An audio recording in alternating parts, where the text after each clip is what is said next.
Hello, welcome to Geo Business. This is Kanak Jain. Today we have with us Mr. Ajit Menon, who is the CEO of PGIM India Mutual Fund. And we will have a very interesting conversation with him. This is regarding his company and something new which is going to happen in India. So, welcome Ajit. Thank you very much, Kanak, and thank you for the opportunity to speak to our advisors and clients. Before we begin, just tell us about your brand. Sure. Maybe this is something very new in India, but I know that this is a very old brand and quite a recognized name all across the globe. I must say that PGIM India is a new brand here in India, but this is essentially Prudential Global Investment Managers, which is Prudential of the US. And it's a 140-year-old company. So it has long years of experience, which is why our tagline in India is also gain from experience. Prudential was present in India as Pramerica, as all of you know earlier. And in the last 1 year, as the markets went through its own crises in our own asset management business, Prudential decided to buy out the joint venture and become a 100% owned business in India. You know, Kanak, I like to tell our advisors and our client that in a sense, PGIM is the largest asset management brand in India.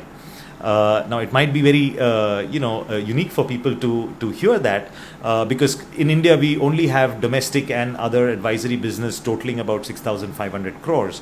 But as an asset management brand, PGIM globally is $1.3 trillion. So a little over 91 lakh crores. You know, the mutual fund industry in India is about 26 lakh crores today. So it's almost 3 times or more the size of the mutual fund industry. And in a sense, therefore, putting the reputational risk of the PGIM brand as a 100% subsidiary here in India is the first value add that we give our advisors and clients. You know, we cannot afford to make mistakes. We need to protect the brand. And being the largest brand in India, it's a responsibility. Like I said, not maybe in domestic assets, but as a global brand. It is a brand where we are proud to have more than 74-75% of our assets 4 and 5 star rated in terms of performance. Sometimes it is also called the investment world's best kept secret in the advanced markets because PGIM is not as well known. It's a brand that started about 2 to 3 years ago. Like I said, it was earlier known as Pramerica, and then we decided to rebrand it globally as PGIM. It has over 1,200 investment professionals in the business. So that is also something that we seek to leverage the intelligence for our Indian investors and our business here in India. So I think that's in a nutshell to know that, while we are small, maybe domestically in India, as a global brand, we are the largest asset management brand in India. How can you differentiate? Like we have so many I think it's 43 mutual fund companies 44. In India, 44. So how is it different? Like top 5 or top 10, whatever the case may be. Like in India, mostly after 1998, people started knowing and thinking and talking about mutual fund, although it's there for quite some time. But like, how is it different? Why as an investor or why as an advisor people should what should people look into? Okay. I think that's a very important question because even if we were to say that it is PGIM and it's a global brand and that it is one of the largest brands in India, people would want to know why should they include any PGIM product or say for instance on the equity side into their portfolios. And as I mentioned earlier, I think the first reason is that today I think it is more about trust, right? We know that our financial world is about trust. So trusting a large brand or the largest brand which has its reputational risk on the line is clearly one differentiator that we have.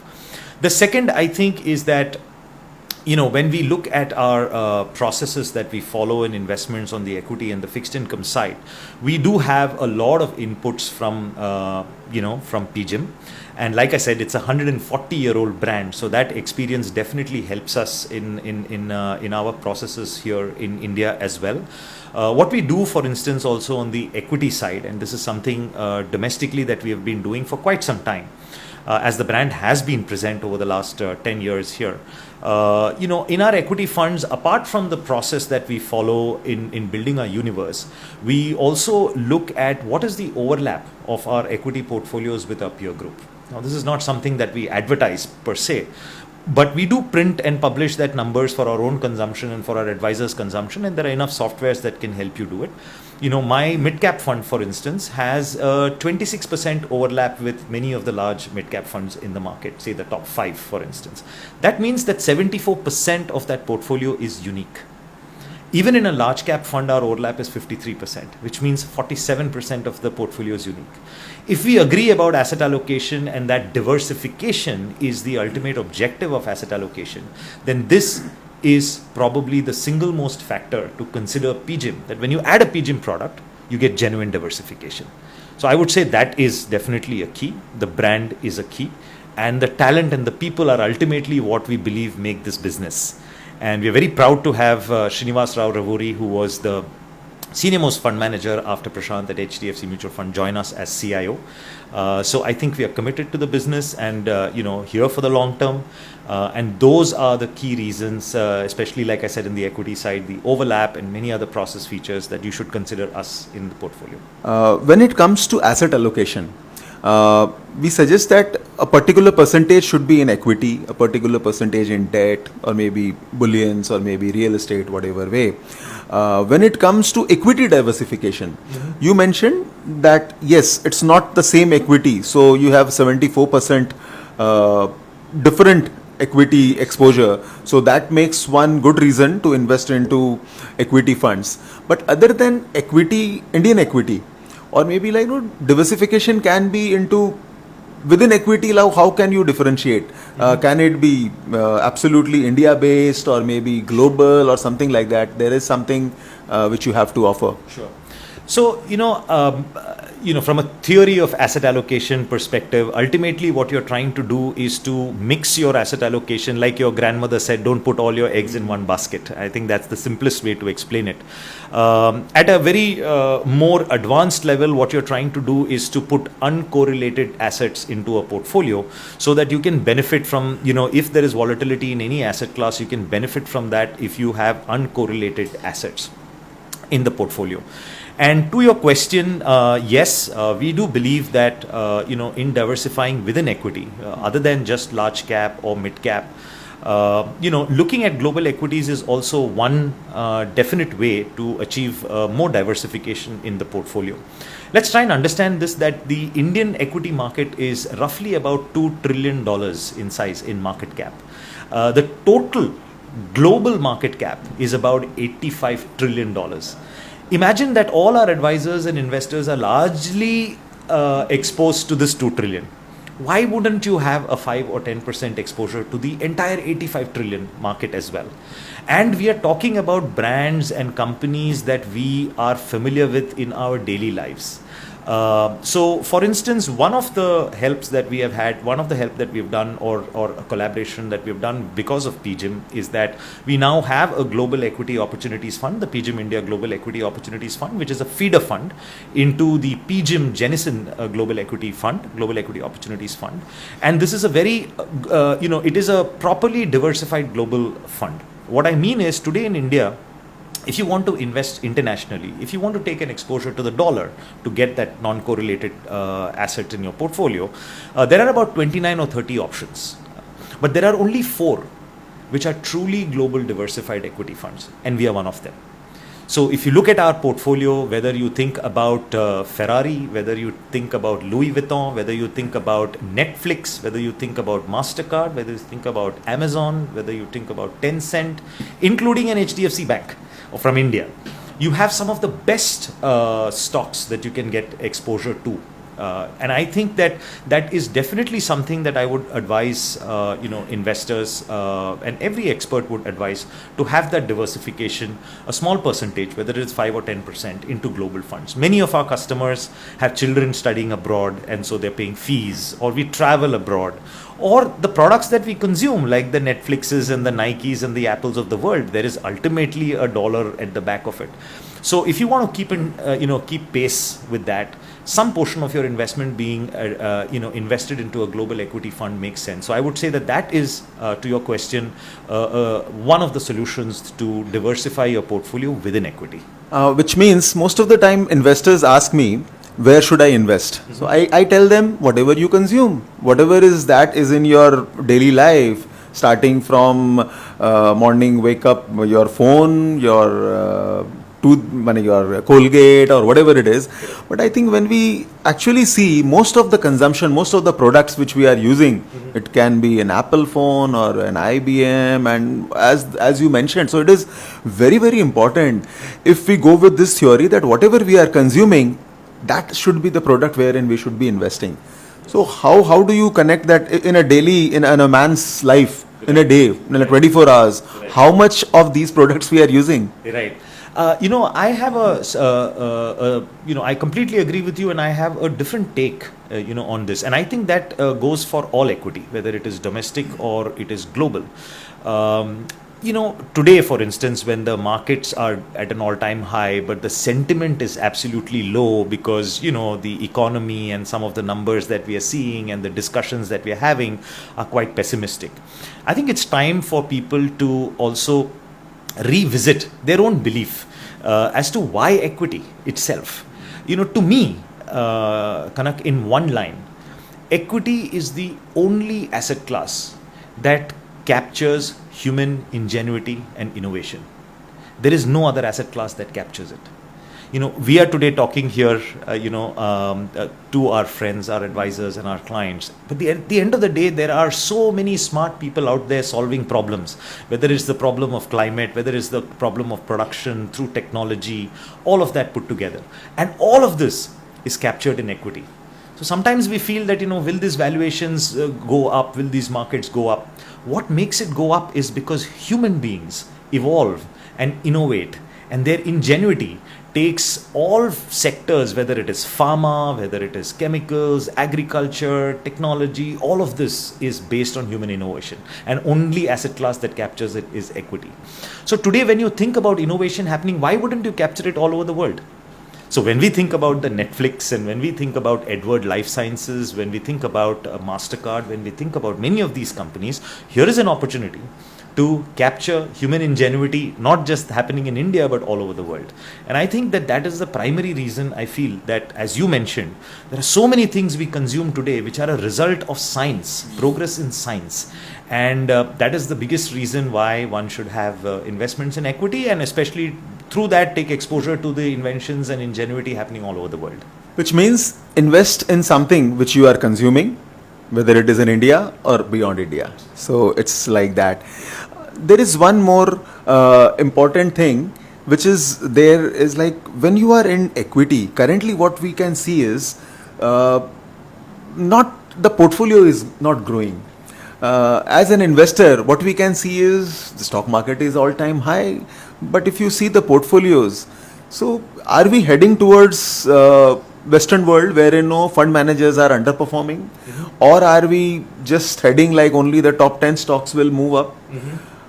Or is this what is happening actually? Because the portfolio is to a great extent is not creating that return which the top 5, top 6 stocks are doing. Right. So my answer to that, Kanak, would be you're right. Currently, when we look at portfolios and customers look at their portfolios, they do get a little depressed that, they don't see returns, especially in their SIPs, for instance, over the last 2 or 3 years. Yes, the markets have given about 13% or 14% return in the last, 1 year now. But I think, and also we do realize that, there are only a few stocks which are doing well. But it's a matter of time when the breadth of that performance increases in the market. The reason why you hold a portfolio is again for diversification. One of the risks that you should always be aware of is concentration. So the idea is not to go and invest only in 5 stocks or 10 stocks. So do we believe, for instance, that these are the only 5 or 10 companies which will do well forever? I don't think that is the case. I think there are companies which will always look to take advantage of a situation in any sector and build their own leadership. Yes, leaders can rotate, and I think we have seen this globally, that many a time, companies which have been in the Forbes 500 or the top 10 or many companies don't exist anymore because innovation is happening all the time and agile companies are coming up. So my answer to that is that today is to trust a good fund manager for their stock picking skills and to understand the process what they use for investing. This is a bottom up market at this point of time. It is a sideways market. It is not going up. It is not bullish. Neither it is so absolutely bearish. And at such points of time, I think stock selection, bottom up stock picking with a view on growth is what you require. And we have seen this cycle so many times in the past that 2 to 3 years there is a lull, and then in 1 or 2 years it catches up for all the previous periods. So I think the first thing that is required is the conviction that you are in equity for the right reasons, that your asset allocation is right, and money is very psychological. It has its own biases. I do feel that a good advisor is required for every investor today to take away that bias and the fear and greed aspect that runs our portfolios, and to stick to what our goals are and what asset allocations work. We know enough research to say that 90 to 92% of the wealth that we'll create or the returns you will get can be ascribed to asset allocation. If you're sticking to it, I don't think that there is any reason for anybody to think anymore. It's a game of patience. Warren Buffett was asked that, you are the most successful investor in the world, one of the richest men in the world. Your concepts are so simple, and how come nobody follows them? And his answer was that it's because nobody wants to get rich slowly. It is a slow process. A lot of things in life are slow. Maybe you can fall in love, in one look or one sight. And I'm a romantic at heart, and I believe that is possible. But for every other thing, things happen slowly. And if one's with patience, I think that people will reap the results if they can keep their conviction. So 2 things.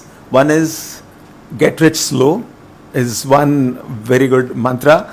And the second important aspect which we have understood, that it was like there was an era when we used to think that only infrastructure will do well. There was an era where we used to think only technology will do well. And currently what we are thinking is only top 5, top 7 stocks will do well. But it will not last forever. That is what the understanding is. You are an inspiration to a lot of people, especially who are into advisory and in the distribution business, because I have seen you for last 20 years. You are there for more than that. So what is that? What do you think is your mantra, or like what is that you has been like inspiration, or maybe you can say your tagline or something which you actually follow day in, day out? You're being very kind to me, Kanak, because I think that you're an inspiration to a lot of us around. But to answer your question, you're right. I have, in my 25 years of experience and a little over 20 years in mutual funds, I've had the good fortune to work with many senior leaders. And, I think that when I look at a mantra that I would like to follow, or my teams to follow, or when I talk to my advisor friends, everybody is worried about the future, whether it's our clients, whether it's our advisors. And the simple tenet that I believe in is that people don't create their futures. They create their habits, and their habits creates their future. So if you can inculcate the right habits, you've taken care of your future. And it has been, my purpose that whenever I can share what is the right habits or good habits of the most successful people or the most successful financial advisors, I do take that opportunity to share with people what those are. So that's the tenet that I follow. Don't worry about your future. Worry about your habits. If you can create the right habits, you would have created a brilliant future for yourself. Absolutely. So rightly said, Ajit. It's habit which actually can create that difference. We all know morning walk is good, but how many of us do that? We know yoga is good, but how many of us do that?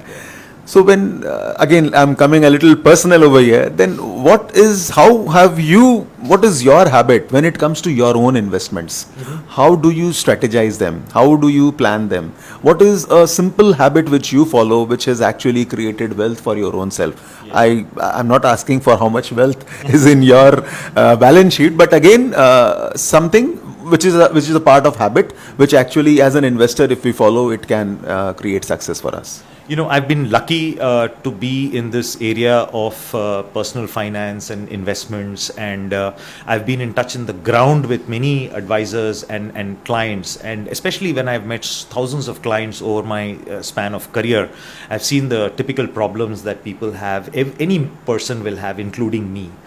And I realized quite long ago that the solution to this is that, when it comes to money, we all have our own personal biases, in dealing with our money.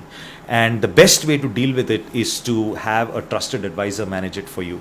So even though I've been part of this financial world for so long, and I am, completely immersed in the equity and fixed income markets and personal finance and all the kind of asset allocation rules and things like that, for the last 8 or 9 years, I have a financial advisor, and he manages all of my investments based on my financial goals. My wife and I have our goals for our kids, for ourselves, and everything is planned by the financial advisor.